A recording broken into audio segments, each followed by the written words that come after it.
Da un revés en términos legislativos para Milei. Ahora te voy a preguntar qué es exactamente eso que se ha votado en contra, pero sobre todo nos deja una segunda lectura, que es que el oficialismo, hablando ya de Milei como proyecto político, desde distintos puntos de vista, bien desde la lectura que hace la derecha tradicional argentina, bien desde el punto de vista del peronismo y de los movimientos sociales, tiene una oposición y su debilidad en términos legislativos ha hecho que ahora tengamos un rechazo no solo en términos sociales, sino que ya estamos hablando de que la Cámara de Diputados ha votado en contra. Y eso implica que Milei ha visto el no del peronismo y de la derecha tradicional. Pero bueno, ¿a qué han votado que no exactamente esta semana pasada la derecha argentina y el peronismo? Bueno, en parte tenías razón en que pues es una votación más de consumo interno, no significa que no sea importante, ¿no? Pero no nos dice en sí misma por la votación nada sobre la situación política en Argentina, sino por lo que significa la posición de voto de algunos sectores de la política argentina. Lo que se estaba votando realmente era la concesión de una cantidad, creo que eran 100.000 millones de pesos de fondos reservados al servicio de inteligencia del Estado argentino. Es decir, a la inteligencia, vamos, a lo que sería el equivalente en Estados Unidos al FBI o en España al CNI, si no me equivoco, que siempre me confundo un poco con eso. Pero bueno, básicamente al Servicio Nacional de Inteligencia, al Servicio de Inteligencia del Estado argentino, además como una institución reformada o vuelta a traer a escena por parte del presidente Javier Milei, una institución que fue de mucho peso en los años 90, unos años 90 que sabemos que fueron de una convulsión política extraordinaria en Argentina a muchos niveles, entre otras cosas por cuestiones vinculadas a los servicios de inteligencia que se han conocido a posteriori. Esto no es importante en sí desde el punto de vista de un analista internacional de un análisis internacional como el que hacemos aquí, porque pues, los países tienen partidas presupuestarias de fondos reservados para el servicio de inteligencia, prácticamente todos, es una práctica habitual, puede ser interesante para pues bueno, ver un poco alguna cierta contradicción en el discurso de Javier Milei con esta idea del no hay plata, pero es cierto que tampoco es que represente gran cosa en el presupuesto del Estado, evidentemente. O sea, estamos hablando de una cantidad de 100.000 millones de pesos nimia en comparación al Producto Interno Bruto de Argentina. Ahora bien, ¿qué es lo importante de esta votación? Bueno, lo que ha generado en términos políticos para el gobierno de Javier Milei. Y es básicamente el primer gran revés político, parlamentario, legislativo de la Libertad Avanza del presidente Javier Milei, desde el inicio de su mandato. Aquí hay que poner algunos datos encima de la mesa, lo tengo aquí delante para que no se me escape, pero bueno, básicamente el oficialismo como tal, el partido de Javier Milei, la Libertad Avanza, para que nos hagamos una idea, tiene aproximadamente, creo que era un 14, algo, vamos a redondear, un 15% de los asientos en la Cámara de Diputados. Argentina es un país presidencial, pero con contrapeso del poder parlamentario, del poder legislativo. Ese poder legislativo está dividido en dos cámaras, que es la Cámara de Diputados y la Cámara o el Senado. En la Cámara de Diputados, Javier Milei, su partido, la Libertad Avanza, tiene apenas un 15% de los asientos, 38 de 257, mientras que en el Senado ni siquiera tiene un 10% de los asientos, tiene 7 de 72. Entonces, desde el inicio del mandato de Javier Milei, desde que tienen lugar las elecciones en Argentina, en el año 2023, una de las principales incógnitas era, bueno, ¿cómo va a ser capaz Javier Milei de gobernar? ¿Cómo va a ejercer el poder Javier Milei desde la presidencia? Es cierto que el presidente en Argentina pues, puede gobernar en cierta medida a través de decretos, pero también es cierto que esos decretos hay vías legislativas para que el Congreso, es decir, diputados y el Senado, puedan tirar abajo los decretos presidenciales. Bueno, solo le quedaba una opción. Básicamente porque los decretos los puede tumbar la Cámara de Diputados y el Senado con 2/3. Y es que, en efecto, el partido Javier Milei no tiene ni 1/3 de la representación en las cámaras. Es decir, está en una verdadera minoría. Es un grupo verdaderamente pequeño. Para que nos hagamos una idea, Unión por la Patria, entonces el otrora bloque oficialista que congrega pues al kirchnerismo y a múltiples sectores del peronismo en general, tiene 99 de los 257 diputados. Eso es bastante más del doble de los que tiene Javier Milei, de los que tiene la Libertad Avanza. El PRO tiene 37, el partido de Mauricio Macri, es decir, los mismos que la Libertad Avanza. La Unión Cívica Radical tiene 34, casi los mismos que la Libertad Avanza. O sea, están en una situación verdaderamente compleja. ¿Cómo ha ido surfeando, por así decirlo, el gobierno de Milei, el presidente Milei, esta situación parlamentaria? Bueno, ha configurado, ha logrado, hasta el momento había logrado, y de hecho había conseguido sacar adelante la ley bases, había conseguido que no se le tumbase el decreto de necesidad y urgencia, aquel que hace en sus primeras semanas de mandato, os acordaréis, en el que abre su primer gran paquete de privatizaciones o de apertura a las privatizaciones y de liberalización de la economía argentina y de las relaciones sociales dentro del capitalismo argentino. Empieza con ese DNU, con ese decreto de necesidad y urgencia, y se profundiza con la ley de bases, o formalmente la ley de bases y puntos de partida para la libertad de los argentinos. ¿Cómo consigue sacar adelante esas leyes si tiene una minoría muy minoritaria en el Congreso y en el Senado? Estamos hablando, como digo, 15% de las bancas en diputados, 9% de las bancas en senadores. A través de un sistema de alianzas basado en, por un lado, sus propios diputados, evidentemente la Libertad Avanza, los diputados de la Libertad Avanza, después diputados de algunos grupos sueltos muy pequeños, pero fundamentalmente del PRO, que es el partido de Mauricio Macri, el expresidente Mauricio Macri, que es quien veis en pantalla junto a Javier Milei, que por cierto, ya en el balotaje contra Sergio Massa, en la segunda vuelta contra Sergio Massa, había pedido explícitamente el voto para Javier Milei. Había hecho, en términos estadounidenses, un endorsement de Javier Milei después de que su candidata, la candidata del PRO, de Juntos por el Cambio, Patricia Bullrich, quedase en tercera posición y no avanzase al balotaje. El PRO, el partido de Mauricio Macri, es un actor importantísimo para la gobernanza de Javier Milei, primero porque coloca como ministra de Seguridad a la propia Patricia Bullrich, que había sido candidata de otro espacio político, y segundo, más importante todavía, porque los votos del PRO en diputados y en el Senado son fundamentales, numéricamente hablando, para que Javier Milei pueda siquiera pensar con iniciar una agenda legislativa. Y además del apoyo del PRO, Javier Milei había logrado un apoyo, un poquito más complicado porque había tenido que negociar las leyes, había tenido que quitar algunos artículos para lograrlo, pero en última instancia lo había logrado, de lo que el oficialismo de la Libertad Avanza había venido en llamar la oposición dialoguista. La oposición dialoguista, es decir, claro, aquellos sectores con los que la Libertad Avanza podía intentar llegar a acuerdos, eso sí, negociándolos previamente. Ahí fundamentalmente podemos hallar dos grandes grupos. La Unión Cívica Radical, que antes conformaba Juntos por el Cambio junto al PRO, se rompe después de estas elecciones esa coalición, y también, por ejemplo, Encuentro Federal, que es un espacio político que congrega a lo que es el peronismo no kirchnerista, más bien de derechas, para que nos vayamos entendiendo así rápido, ¿no? Liderado por Miguel Ángel Pichetto, que formó parte del gobierno de Mauricio Macri, para que ubiquemos un poquito a los actores. Y hasta el momento, el presidente Javier Milei y su partido, La Libertad Avanza, había sido capaz de gobernar en Argentina, de sacar adelante su agenda de gobierno, su agenda programática en las cámaras legislativas, así. Tenía el apoyo más o menos sostenido del PRO y tenía el apoyo negociado, lento, pero apoyo al fin y al cabo de sectores como la Unión Cívica Radical y Encuentro Federal, ¿no? Y otros actores. ¿Qué ocurre? Durante todo este proceso, cada uno de estos actores que iban apoyando al gobierno de Javier Milei lo hacía por motivos distintos.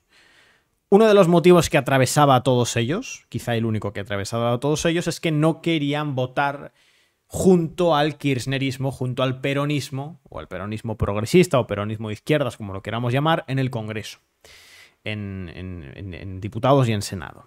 Para que no se les asociase, es decir, si tú, en un contexto de gobierno de Javier Milei, en el que el principal bloque numéricamente y en términos de representatividad de la oposición a Javier Milei es el peronismo kirchnerista de Unión por la Patria, si tú desde el primer momento del gobierno de Javier Milei te posicionas en la oposición, es posible que quedes relegado o que incluso se te asocie al kirchnerismo, lo cual para tu base electoral evidentemente no es un movimiento muy inteligente. Ese es uno de los motivos por los cuales estos partidos iban negociando e iban dando su apoyo al gobierno de Javier Milei. Pero además tenían otros motivos, y en el caso de Mauricio Macri y del PRO, Propuesta Republicana, es el nombre completo del partido, era la esperanza o el deseo de que eventualmente su partido tendría espacios de poder concretos dentro del ejecutivo de Javier Milei. ¿En qué sentido? Mauricio Macri era consciente de que Javier Milei, La Libertad Avanza como partido, y esto es un hecho objetivo, tiene una notable escasez de cuadros técnicos, es decir, tiene prácticamente ninguna de las figuras de peso de La Libertad Avanza ha ejercido cargos de gobierno anteriormente, ni siquiera a nivel local, y por tanto, pues era un salto muy grande de pronto encontrarse con la gestión del Estado argentino. Y ahí Mauricio Macri persistentemente insistió, bueno, yo tengo cuadros técnicos, tengo personas que han sido ministras en mi gobierno entre 2015 y 2019, te los ofrezco. Vamos a hacer una suerte de gobierno de coalición. Y sistemáticamente Javier Milei se negaba. Pero al mismo tiempo solicitaba el apoyo parlamentario del PRO, de Mauricio Macri. Claro, a medida que el propio gobierno de Javier Milei tenía algunas crisis internas o situaciones internas complejas, de disputas de poder, entre, por ejemplo, Karina Milei, que es la hermana de Javier Milei, tiene un peso importante en la toma de decisiones del gobierno, y Victoria Villarroel, que es la vicepresidenta, y otras crisis internas, a medida que se iban sucediendo esas crisis, Mauricio Macri, y el PRO intentaban, ¿no?, entrar dentro de la estructura de gobierno, y Javier Milei sistemáticamente negaba ese acceso. Ello, sumado al hecho de que hay una percepción en las encuestas, lo que digo siempre, yo no soy economista, entonces yo no voy a entrar a valorar esto. Lo que sí os puedo decir es que hay una percepción sostenida en buena parte de las encuestas de opinión de Javier Milei de que el relato que sostenía políticamente a su gobierno, que era el de económicamente estamos mal, pero dadme tiempo porque vamos a estar mejor, es decir, el relato económico del gobierno de Javier Milei fue desde un primer momento lo que ellos llamaban la recuperación en V, que se llamaba en Argentina, o en B corta, se diría en Argentina, ¿no? Javier Milei dijo, voy a hacer una serie de ajustes nada más llegar al gobierno que van a provocar un sostenimiento de la inflación durante los primeros meses, una caída brusca de la productividad, un aumento del desempleo, pero es un proceso necesario que durará unos meses y a partir del cual empezarán a llegar las inversiones extranjeras, y eso, desde el prisma económico, desde el marco teórico de Javier Milei, generará un crecimiento muy rápido de la economía argentina. Javier Milei habló de unos 6 meses, 7 meses, 8 meses, ¿no? Él decía que más o menos para el segundo semestre de 2024 esa recuperación se iba a empezar a ver. Hay numerosos indicadores y sobre todo numerosos analistas económicos, incluso analistas económicos del ámbito libertario, liberal-libertario o simplemente liberal, que sostienen que esa recuperación no se está produciendo. Y lo más importante en términos políticos, las encuestas de opinión en Argentina ya en el mes de julio y sobre todo en el mes de agosto han dado una caída importante de la popularidad o de la opinión positiva de Javier Milei, porque un sector, no diría mayoritario en ningún caso, ¿no?, pero un sector de peso importante numéricamente de su electorado está dejando de creer en el relato oficialista, en el relato de la recuperación en V, esto de vamos a caer pero luego vamos a subir muy rápidamente. Y ante este escenario de encuestas, ante esta aparente caída de la popularidad de Javier Milei como presidente, algunos de los partidos políticos que hasta el momento habían estado sosteniendo legislativamente la agenda de gobierno de Milei pueden empezar, y es en parte lo que han hecho con la votación de la SIDE, de los fondos reservados para la SIDE, a desvincularse del gobierno. ¿Por qué? Bueno, pues porque pueden empezar a pensar ya en las elecciones de medio término de 2025. Porque en Argentina, y con esto ya termino este primer bloque, hay elecciones, creo que todavía no está definido el mes, ¿no?, pero básicamente en el último trimestre de 2025 habrá unas elecciones legislativas en las que se renuevan el 50% de la Cámara de Diputados y un tercio del Senado, pero que en realidad, en la práctica, históricamente, pues tienen evidentemente su peso legislativo porque conforman o reforman de alguna forma el equilibrio de poderes, el equilibrio entre partidos dentro de las cámaras, pero sobre todo suelen ser un plebiscito de la presidencia, de la figura de la presidencia. Por ejemplo, en 2021 fue un varapalo político muy importante para el gobierno de Alberto Fernández. Históricamente también en el año 2013 fue un varapalo para el gobierno de Cristina Fernández de Kirchner y en el año 2017 fue un varapalo político para el gobierno de Mauricio Macri. Es posible, a la luz de las encuestas, que en el año 2025 pueda ser un varapalo político para Javier Milei. Y a esto es a lo que parece estar jugando los sectores que hasta ahora habían apoyado al presidente Milei, la Unión Cívica Radical y en particular el PRO. Pensando que en 2025 Milei puede no tener un buen desempeño electoral, su partido La Libertad Avanza puede no tener un buen desempeño electoral, pueden estar tomando posiciones de cara a esas elecciones de 2025. Y eso en parte explicaría este movimiento. Si me preguntáis a mí, seguro que ahora Néstor me lo pregunta, yo no estoy muy convencido de que esta estrategia por parte de partidos como el PRO vaya a ser exitosa. Pero eso ya es una cosa más valorativa, si se quiere, ¿no? Hasta ahora... Este es el contexto y a partir de aquí vamos con el análisis.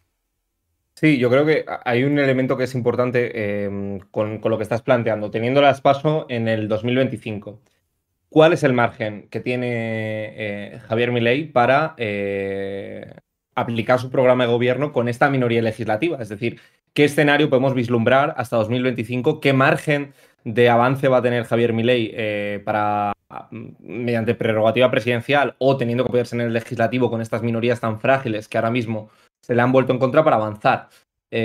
¿Podemos esperar una profundización de esta crisis legislativa? Vamos a ver cómo Milei va a optar, por tanto, por quizá intentar gobernar vía decreto. Sé que la terminología en términos argentinos no sería esa, pero quizás es un poco la duda, ¿no? Es decir, si el próximo hito electoral lo tenemos en 2025, bien sabemos que la estrategia del kirchnerismo pues, no pasa necesariamente por el desgaste legislativo, pero y sí que pasa por lo social, pero efectivamente lo que tenemos como próximo punto de partida, que van a ser esas elecciones, ese nuevo mapa de la Asamblea Nacional Argentina, ¿qué podemos esperar hasta el 2025? ¿Un bloqueo total legislativo o crees que será algo temporal lo que estamos viendo? Pues depende. En lo matemático, en lo estrictamente matemático, si esta va a ser la posición que sostenga el PRO, la Unión Cívica Radical y el resto de partidos del ecosistema del centro, centro-derecha, derecha argentina, de aquí a 2025, Javier Milei no va a poder gobernar. Prácticamente no va a poder aplicar su agenda de gobierno. Porque sí, él puede gobernar por decreto, pero incluso cuando tú gobiernas por decreto en Argentina, necesitas al menos, un tercio de los asientos en diputados y senadores. Porque realmente a ti te pueden tumbar un decreto siempre y cuando ese decreto sea rechazado por 2/3 de la Cámara de Diputados y 2/3 de la Cámara de Senadores. De hecho, en realidad, lo que ha pasado no es que el gobierno llevase a votación estos fondos reservados. No. El gobierno de Javier Milei había impuesto vía decreto que estos fondos, estos 100.000 millones de pesos, iban a ir como fondos reservados a la SIDE. Eso ya estaba aprobado. Es decir, eso ya se estaba ejecutando. De hecho, una parte importante de ese dinero ya ha sido gastado, que esa es otra historia que vete tú a saber cómo la surfea ahora el gobierno de Javier Milei, porque no es fácil en absoluto. Pero lo que quiero decir es que el otorgamiento de estos fondos a la SIDE había sido aprobado vía decreto por parte del gobierno de Javier Milei. No es que lo había sometido a Congreso, él ya está gobernando en gran medida vía decreto. ¿Qué es lo que pasa?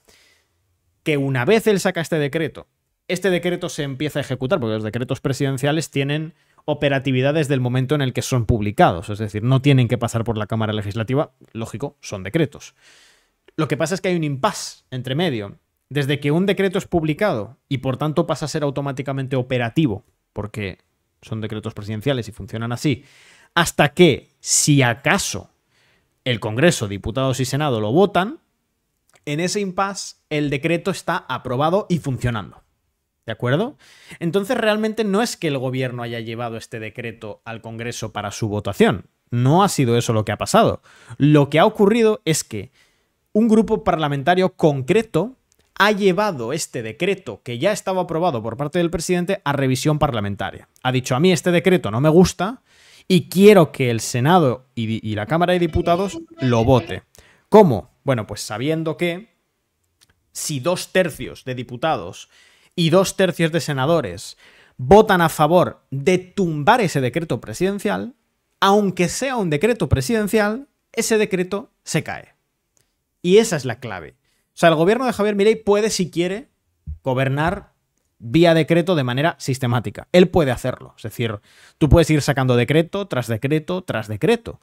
El problema es que si esos decretos no tienen el aval político, no tienen un sustento en el resto de los, o en algunos grupos parlamentarios, en diputados y senadores, basta que un diputado diga, quiero que la Cámara trate este DNU, para que la mayoría, más de 2/3 de la Cámara de Diputados y Senadores, voten en contra de ese DNU y ese DNU se cae. Entonces, si Javier Milei quiere gobernar así, vía decreto y enfrentado a todos los partidos políticos, a excepción de su propio partido, lo que va a pasar es esto. Va a sacar un decreto, va a tener operatividad durante unos días, eventualmente lo van a llevar a la Cámara de Diputados y la Cámara de Diputados lo va a tumbar junto al Senado. Va a ser así la dinámica. Entonces, evidentemente no es viable una gobernanza efectiva en términos de aplicar el programa de gobierno de Javier Milei, que es el que han votado 14 millones y medio de argentinos, porque no tienes el apoyo de las cámaras legislativas. Ahora bien, es muy posible, Néstor, que lo que quiera hacer Javier Milei y la Libertad Avanza es poner todas sus fichas en 2025. ¿Por qué? Porque es posible que Argentina se aproxime a un escenario, que antes lo charlábamos fuera de cámara, no sé si a lo mejor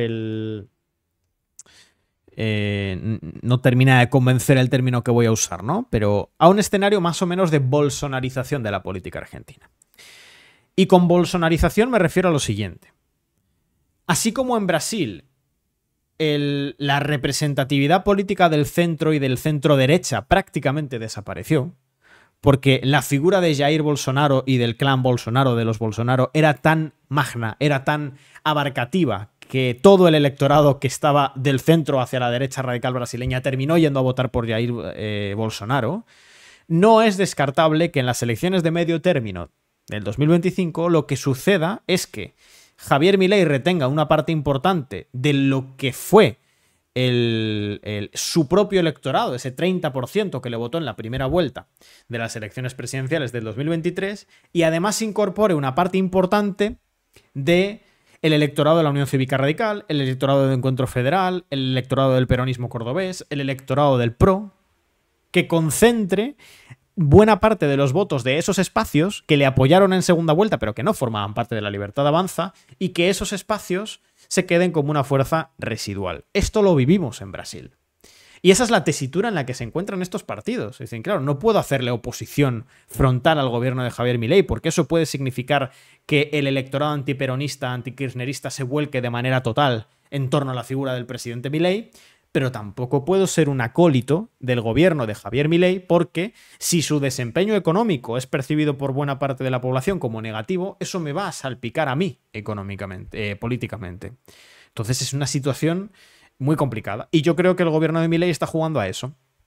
Y creo que es posible que acepten una ingobernabilidad de aquí a 2025, es decir, algo más de un año en el que sea prácticamente imposible emitir decretos y aprobar su agenda legislativa, a cambio de poder estar todo un año hablándole de manera exclusiva al electorado antiperonista, antikirchnerista, diciéndoles: el PRO, la Unión Cívica Radical, Encuentro Federal, el peronismo cordobés, no me están dejando gobernar. Y como no me están dejando gobernar, tenéis que votarme todos a mí para que yo me refuerce en la Cámara de Diputados y en la Cámara de Senadores, y por tanto obtenga como mínimo ese tercio que necesito para evitar que me tumben los decretos de necesidad y urgencia o los decretos presidenciales en general. Para mí esa es la gran clave. Y para mí lo que vamos a vivir en 2025 posiblemente es eso. Es un reforzamiento electoral de la figura de Javier Milei y que el centro-derecha en Argentina virtualmente desaparezca. Creo que es un escenario posible y que en lo legislativo podría traducirse en que Milei obtenga ese tercio que necesita. Porque como me dicen ahí en el chat, en efecto se renueva el 50% del Congreso y el 33% o un tercio del Senado. Esa es un poco la situación ahora mismo en Argentina, Néstor. Bueno, yo creo que hablabas del término bolsonarización, que yo creo que da de sí, ¿no? Y ante una legislatura que todavía es larga, hay que recordar que Milei no lleva un año en el poder en Argentina, nos va a dar tiempo a polemizar sobre el término, pero no hay ninguna duda de que uno de los elementos que describes objetivamente está ocurriendo en Argentina, que es una dinámica centrífuga, en la cual Javier Milei es un polo magnético que atrae todo en una esfera, ¿no? La derecha tradicional está en una crisis de identidad en términos ideológicos y en términos de acción política, pero en el otro polo de ser centrifugadora, ¿no? Donde no hay centro político, me gusta mucho ese término, vemos, y aquí ya pues mete un poco la pata, puedes cogerlo, puedes no cogerlo. Vemos también un kirchnerismo con también un auténtico debate en términos de liderazgo político. Tenemos la figura de Sergio Massa, hemos tenido otros liderazgos emergentes que han estado tapados, la figura de Cristina Fernández, que ejerce un papel de oposición, pero no tenemos claro si podría cristalizar en términos electorales. Y por tanto, en Argentina están las banderas en alto, pero no sabemos muy bien cuál puede ser esa estrategia de cara al 2025. En América Latina, el sistema presidencialista de hombres fuertes favorece mucho esa dinámica de polos, ¿no? Fue el correísmo anticorreísmo, el chavismo antichavismo, fue el peronismo antiperonismo. Y falta ver cómo se terminan de articular estos dos bloques de cara al 2025. Yo creo que más allá de lo político, de lo legislativo que planteabas tú, a un año, ¿no? A 9 meses de la asunción del poder por parte de Javier Milei casi, también podemos hablar un poco en términos sociales de bueno, la incapacidad que ha habido por el momento de que la protesta social haya frenado a Milei, ¿no? Milei al final se ha visto obligado en pactos de despacho, ¿no? A moderar precisamente porque los radicales, porque el PRO obligaban a parcialmente frenar esas reformas, ¿no? Desgraciadamente vemos como el peso de la calle ha sido importante, pero cuando hablamos de Estado mínimo, del liberalismo como reducción del Estado, no ha tocado desde luego esa base fundamental que ha sido las fuerzas de seguridad como un eje fundamental del Estado contemporáneo del siglo XXI, con esa función de represión, de control. Y esto lo digo porque me parece significativo que no solo se ha reforzado el papel de las Fuerzas Armadas, se ha aumentado la capacidad que se tiene de actuar contra manifestaciones, contra alteración del orden público, pero todo esto no lo digo como una crítica a la totalidad a Milei, ni mucho menos, sino como una incapacidad también que hay, y aquí retomo un poco esa patita que te decía que metía antes, y esa también dificultades que está encontrando el kirchnerismo o el peronismo radical de plantar cara a Javier Milei. ¿Qué tenemos 9 meses después? Una oposición clara a Milei, pero no tenemos un liderazgo claramente identificado por parte del kirchnerismo para frenar. No sé si compartes este relato o no, por lo menos es como lo veo yo, ¿no? Milei ha activado el centrifugado, no hay centro político, él copa el debate político, efectivamente con una minoría legislativa, pero ni la calle está siendo capaz de hacerle retroceder, está siendo más bien los debates y los acuerdos en mesa camilla los que están limitando su acción legislativa hasta ahora, que ahora veremos si se abre una nueva fase o no, donde como decías tú, quizá vayamos al 2025 como fecha, pero ¿qué hay enfrente? Pues bueno, una derecha radical que tiene una crisis de identidad, como decía yo, pero el kirchnerismo tampoco tiene una disyuntiva fácil. Bueno, tenemos un escenario en el que la oposición kirchnerista peronista, es decir, Unión por la Patria, ¿vale? Que es el partido para que nos para poder definirlo, ¿no? Sin entrar, ya sabes que es muy complicado siempre definir a los movimientos de la izquierda latinoamericana. Está jugando despacio. Es decir, hay una serie de liderazgos que son destacables dentro del peronismo ahora mismo. Yo, en particular, con un asterisco pondría a Cristina Fernández, porque yo no creo que Cristina Fernández vaya a ser candidata. Pero bueno, siempre hay que mencionarla. Pero siempre porque, es eterna aspirante, por lo menos, ¿no? claro, y siempre Los está ahí. candidatos siempre eterna aspirante. Y es una figura que, pues, que marca de alguna forma la agenda política argentina. Es cierto que últimamente menos, desde las elecciones de 2023, pero bueno, sigue estando ahí. Pero más allá de ella, yo creo que hay que destacar a 3 nombres. De hecho, hace poco publicamos un artículo sobre esto, justamente sobre el mapa de la oposición política en Argentina. Y esos 3 nombres serían el de Ricardo Quintela, gobernador de La Rioja, que está llevando adelante una política como gobernador de La Rioja muy confrontativa en la práctica contra el gobierno de Javier Milei. Por ejemplo, con la emisión de, no es exactamente una moneda, pero algo equivalente a una moneda riojana para poder seguir pagando los salarios de los trabajadores del Estado, de los trabajadores de la región, porque Javier Milei no está bajando los recursos económicos a las provincias. Por otro lado está el eterno, tú hablas de Cristina, ¿no? El otro eterno candidato. El otro candidato que se supone que iba a ser en el año 2015, que después se supone que iba a ser en 2019 y que se supone que iba a ser en 2023, pero que nunca es, que es Axel Kicillof, que fuera ministro de Economía de Cristina y que hoy es gobernador de la provincia de Buenos Aires desde el año 2019 y que también está ejerciendo una oposición muy activa también desde el gobierno de la provincia de Buenos Aires, pero él mucho más retórica que la de Ricardo Quintela. Y luego hay una tercera figura, que es quien ya le hizo, o quien ya fue precandidato presidencial por Unión por la Patria, que es Juan Grabois, este dirigente social que no forma parte de la arquitectura orgánica del Partido Justicialista, del peronismo, sino que es una figura más vinculada al pensamiento de la teología de la liberación, con influencias, yo diría que del peronismo, por supuesto, pero también del marxismo, de la socialdemocracia, bueno, una figura cercana directamente al Papa Francisco. Tiene una relación personal con el Papa Francisco. Y ahí están, ¿no? Yo creo que el 2025 va a ser un momento en el que también la oposición pueda definir una hoja de ruta, pueda definir una serie de liderazgos a través de lo que ocurra en esas elecciones del 2025. Por supuesto, ni Quintela ni Axel Kicillof van a ser candidatos en 2025 porque ya son gobernadores de sus respectivas provincias, pero sí es posible que, o prácticamente, vamos, ya lo ha dicho, que Juan Grabois quiere ser candidato a diputado y ahí podría iniciarse una nueva aventura política por parte de Grabois para buscar la presidencia de Argentina. De hecho, él, cuando tú escuchas entrevistas al propio Juan Grabois, él, bueno, por ejemplo, para que nos hagamos una idea de hasta qué punto esa figura quiere ser el presidente de Argentina y quiere ser el candidato de Unión por la Patria, el otro día, en una entrevista con un periodista bastante importante de Argentina que es Iván Jagroski, le dijo, bueno, preséntate para quien no te conozca, si es que hay alguien que no te conozca, y dijo el futuro presidente de Argentina. Es decir, es una figura que quiere ir por la elección presidencial en Argentina. ¿Tiene posibilidades? Que además justo nos lo preguntáis en el chat. Bueno, pues esto es un debate importante dentro del peronismo, ¿no? Lo que son las figuras asociadas al kirchnerismo, al peronismo más de izquierdas, muchas de ellas se vinculan identitariamente con Juan Grabois, por lo que representa. Es una figura, como digo, vinculada a los sindicatos y a los movimientos sociales y, por tanto, pues gusta en ese sector del kirchnerismo. Pero también hay muchas figuras dentro del partido y dentro del movimiento que te dicen que Juan Grabois no puede ganar unas elecciones porque es discursivamente muy radical, está muy a la izquierda, este argumento, ¿no? Ya, de nuevo, esto es más bien una cuestión valorativa.